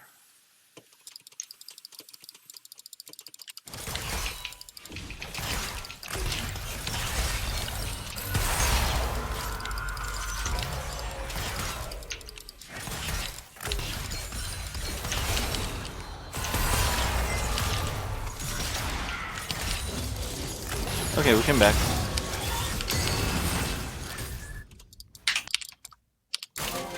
Seraphine's full HP Mia, probably roaming to drag. Yeah, they're setting up dragon. I'm gonna go invade his red side. I still have vision. I'm doing it. Camille TP top. Okay.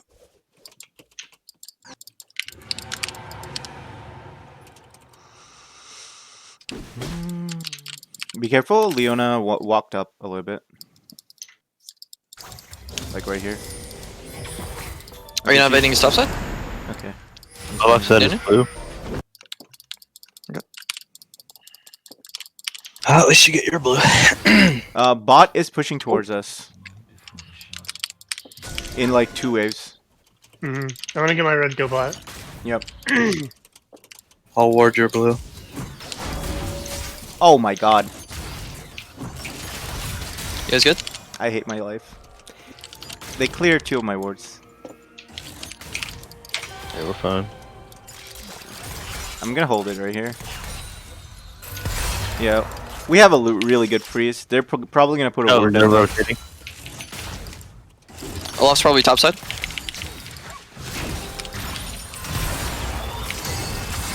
Oh, she's dead. Oh, I'm dead. He's at the red. Why is he here? I don't know. I don't know how he has the timer. Well, Olaf's down His here. full top side's up. Why did I fucking queue? Bro, it was on him. I'm completely I can't do anything here. Just back off. She wasted all. Yep. Olaf really good. over in blue side. I need... Okay, never mind.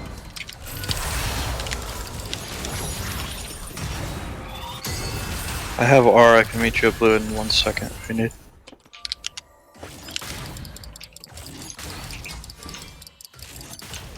Look at that deep ward.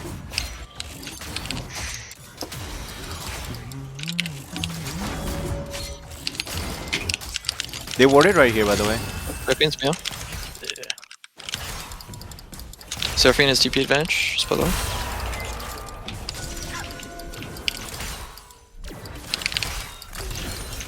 You can have it. They're gonna back you. But be careful. Getting just walk here. Just walk. honey with me. fruit top side. Oh, Olaf's here. Yeah, Yo, can we do something? Can we do something? Can we bench here? Yes. Alright, it's safe. He has no ult. Yeah, we definitely win this. 100% of the time. Good stuff. Yeah, we need to do Herald off this. Perfect. Seraphine's on me. What's she doing? That's illegal. Oh, Leona's here. Back off, back off. Leona's here. We don't take this. Just take vision. She's not Alright, let's back all the way. Back all the way. Back all the way.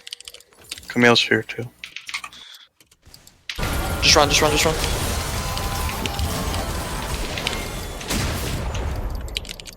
Yep, just catch waves. That's fine. Sorry about that. We should have called their bot lane's MIA. It's all good. We didn't lose too much off of it. Just one death.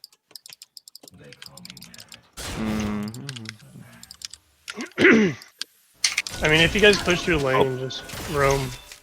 You can have it. Alright. Yeah. I mean, bot lane, we're not really gonna have prio. I don't think Leona should be out roaming a bar.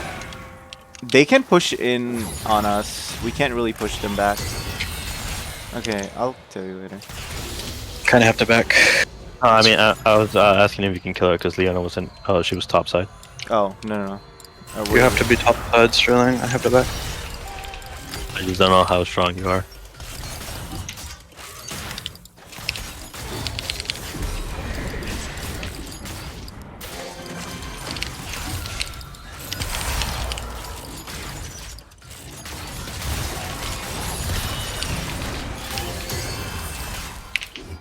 Oh wow.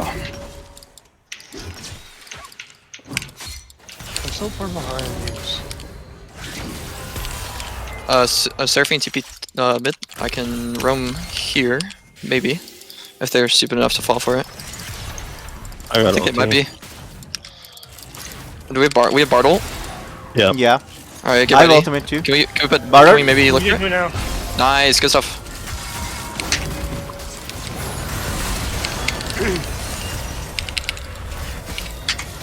I should have her. Nice, good kill. For this. You totally kill this, by the way. Holy shit. She flashes back off.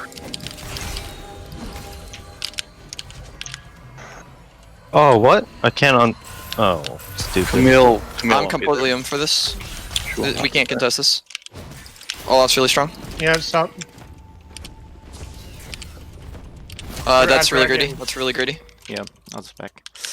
Alright. It's all good. We're not that far behind, so like we get played stop too. Yeah.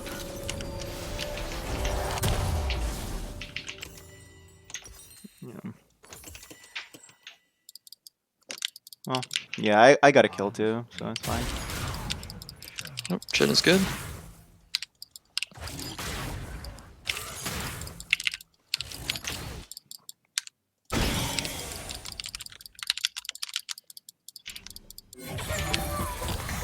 I was super close to killing Camille.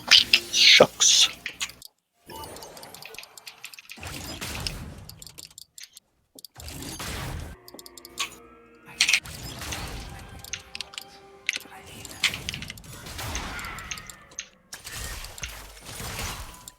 Oh, that sucks. Look for to roam top here with Cledar. Mm-hmm. Does she have flash? Oh wait, no, she doesn't. She doesn't have it. I can make her engage. There, I just stepped on ward. There's a control ward here. Yeah. She saw. Can I have this next blue buff? I'm going in. Yeah, Nunu coming in. I blocked her. Uh oh. We got a tip, bro! Seraphine's rotating. So fucking unlucky. Watch out, just run, just run. Oh, Seraphine's rotating. Send out. This is ridiculous. Be careful.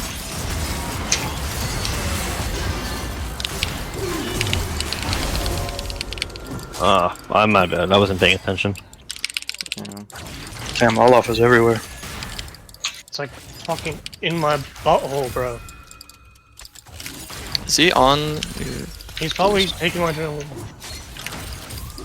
We're not. Arclight, can you rotate if he's here? No, he's not. You're good. Do you need the blue buff? No, you can take it. Okay, let me hold my mid wave first. I'd go to ground first. Go to ground first.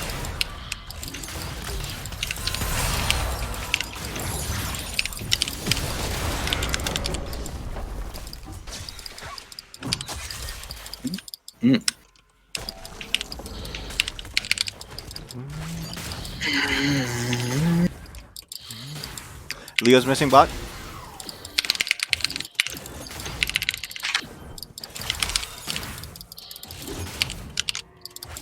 Seraphine's missing mid. This should be a fine scuttle. Okay, Olaf should be top side. I mean, bot side. Seraphine's still missing. I have TP advantage on her. If she is roaming. Bot's missing. There's no wards up here. Bot's missing. Careful top. Everyone's Mia. You see Leona just run. Oh, we You guys are fine though. I got it. Nice. Good kill. Thank Oh, you. spot side. Low spot. Yep. We're backing bot. I'm backing bot. Okay. Careful bar. That's really risky vision. Yeah, dude. Yeah, Oh, you're dead. Olaf's taking camps. He's just taking camps. Actually, never mind. You should have. Yeah, Just he's walk ward. up. Actually, yeah. He's fine. Seraphine's Mia. Never mind. You're a Yeah, bard. I'm fine as long as I got portal. Yeah, you're a bard. You're never caught. We got first tower. Raptors are still up. Very cool. They're just all up in this jungle, by the way. Be really careful. Gank. Okay, Olaf's on the Just Raptors. go. Yeah, go into Gank his it jungle and boys. just take everything. I'm Yep. taking it. Do you want me to come? I think this is risky. What's risky? For me to stay bot, I need someone. Olaf Red bot is side. Oh yeah, I have TP. No, you're fine. If they dive, I TP. Okay, they're setting up for her, I'm TP. Yeah. Oh yeah. That's the double. That's double TP. That's double TP. Camille TP. I'm Yep. taking Just get rift. Just get rift. Just dip. I'm just dead as fuck. Just leave me to die. That's 5 bot. Yeah. I push mid. Yeah, we just run when we see the double TP. My bad. We should always. Like, Also, count for you that. should hug the turret. Don't run away from the turret. Because the thing is, actually, even if I hug the turret, the thing is, like, if they get on top of me, they can kill me faster than you can TP. I mean, like, they just, like, dude, like. At least we trade though. Because you just die anyway. I guess you can say that, but at that moment, I was trying to live. Okay, they're just gonna go to drag, right? Mm-hmm. Yep. I think we can run it top. I think Camille's gonna be top side. Just... She walked down to the fog. And she doesn't have TP.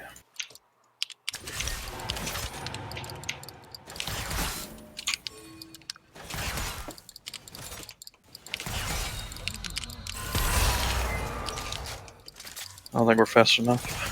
But thank you for the assist. Gives me some nice one hits. Pow.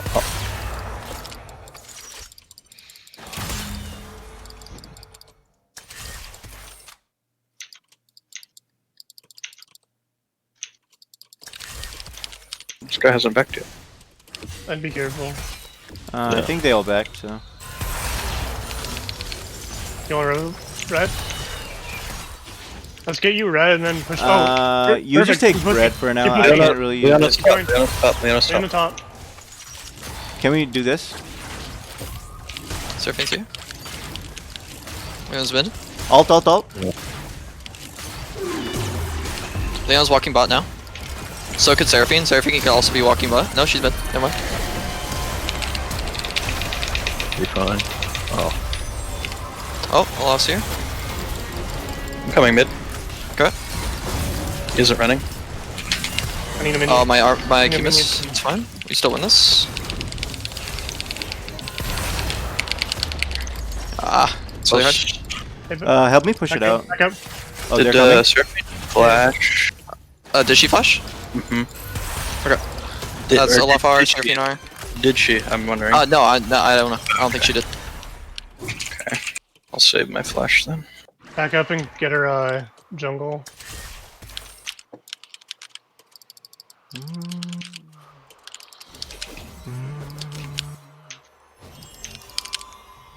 Red buff. Yeah.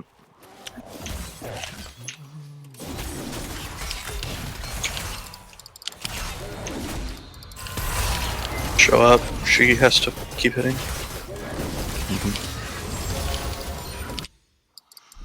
Yep.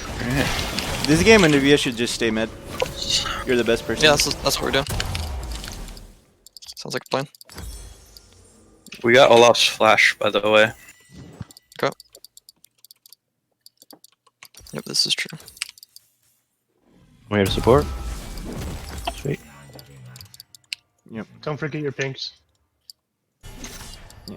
I didn't have enough for pink. Throw away I my think there's a ward here. I think it might be a pink. ADC's bot side. ADC's walking mid. ADC's walking mid. We don't take this. Yep. Can I have this blue? Coming straight to it.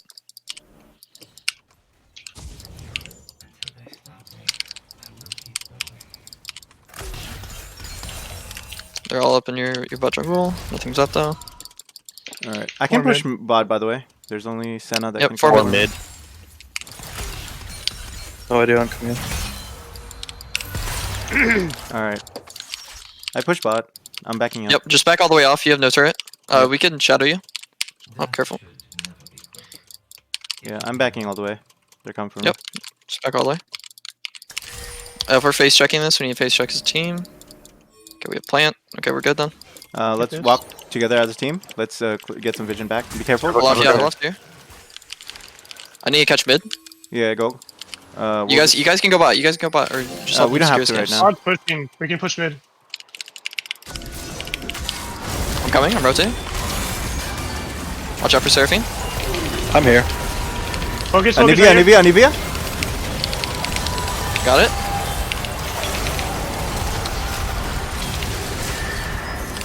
Good fucking Jinnar, by the way. Right here. Yep. Focus. He has no ult. Senna's exploding here, guys. I got egg. I have egg. Senna. I didn't realize Camille was. Oh no! Or TP. You're good. She just walked down. Okay. Ooh, that was weird.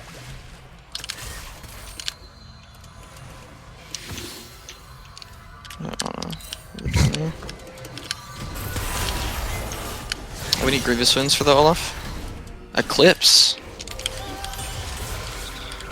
God damn. Eclipse is correct. Yeah, they're gonna be stacking a lot of armor this game. Drag, soul. Is that soul? Shit. I have TP for it. Okay, push out mid. Yeah, I'm TPing mid. Yo, go. Never mind. Holy shit. Yeah, careful. We need to go now. Camille's just chilling on me. This should be illegal. Yeah, should be able to have this one. Oh yeah. No, we need the Camille, bro.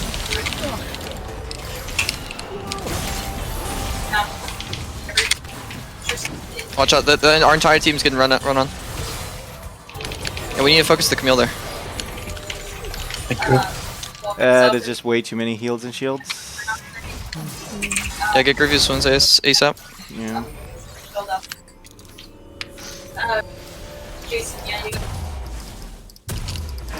We just have no control over our jungle, like vision-wise. Safety so bad. I can talk about that after the game though. I have some pointers, but I don't want to say it right now. Yeah, no, for sure.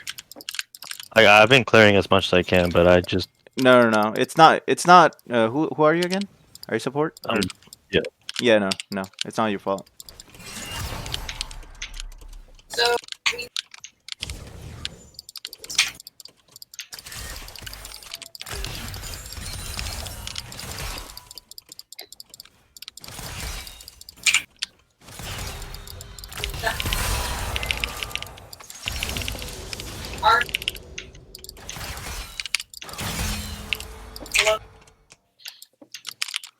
I'm taking your Krugs. Yeah, whatever.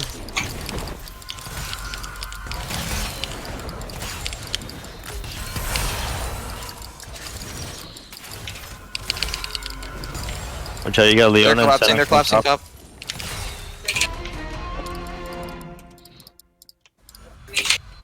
Should be able to get something here. Oh. They're gonna be on Baron here. Can we push up here? Oh. Seraphine. I'm coming. Olaf is coming. Careful.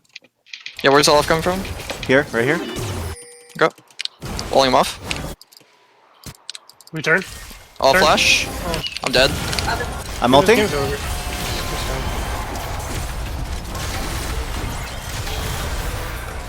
Yeah, we just back off when we see the Olaf.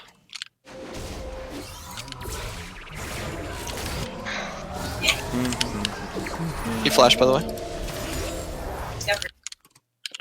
Okay. If you make it to that.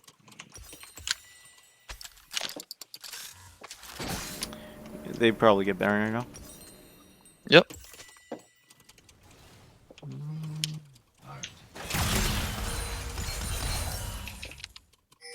Red. I'm gonna push mid out. I'll take that later. Come here. I'm coming. I go bot.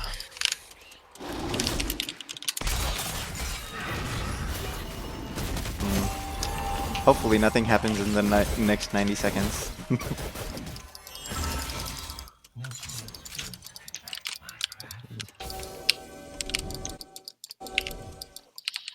I'm gonna blue red this. Yeah. Be careful Yes, bot sir. side. They might be just getting some pressure bot. Yep. Here, Jin, come back bot. I need to go mid. Yeah. Blue buff self swap. Pink for you.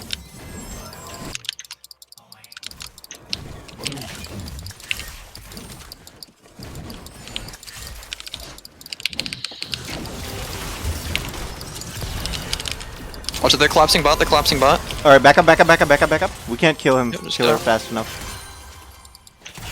Yes, thank you. I go this blue buff. Actually, I need to come back mid. I lied. I need someone here. They can collapse on me.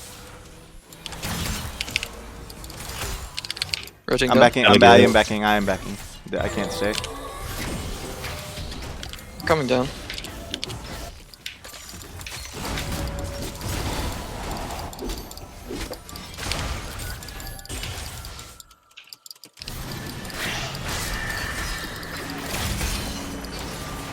Yeah.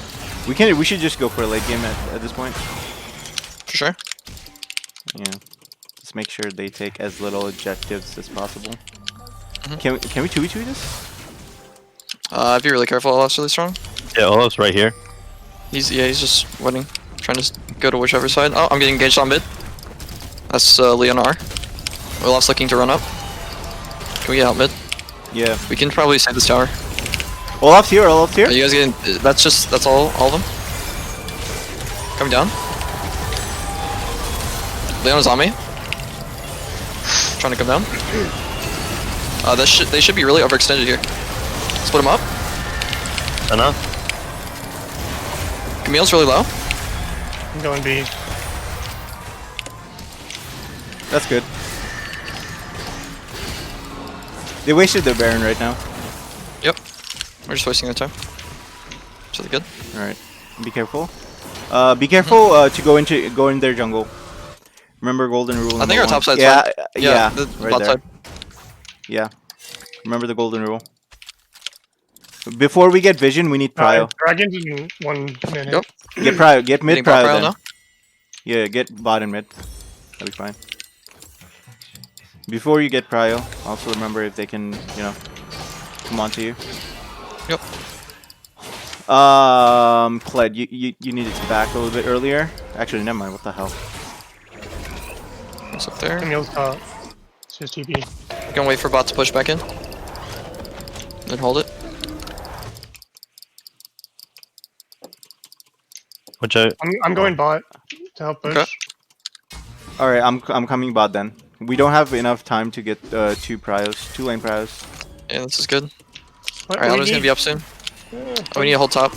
We just have to give Elder here. There's no way we can test this. Okay. Even though it's Elder, I mean, we're just gonna lose the fight. Back up. Lose back Elder up. anyway. Yep, run. Good Bardar.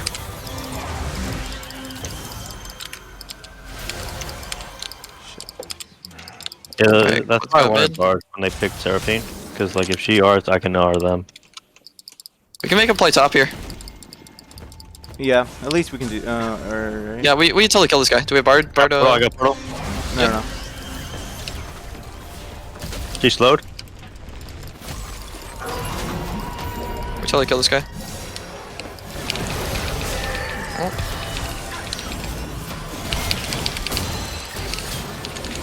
We need to try on Baron. Yeah, we Baron's can. up We in can. 130. We need to set it up. Let's get some vision. And not like 30 seconds before. They're gonna be pushing bot. Clyde, can you recall for bot? I got this. I'm recalling for bot.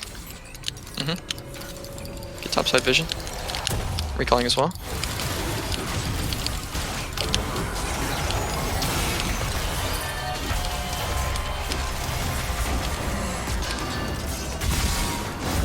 Trying to get jumped on.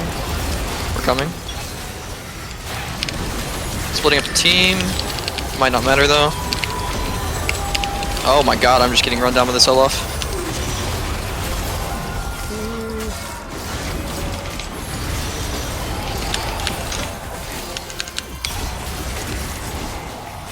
This man just fucking stuck to me. That's probably game.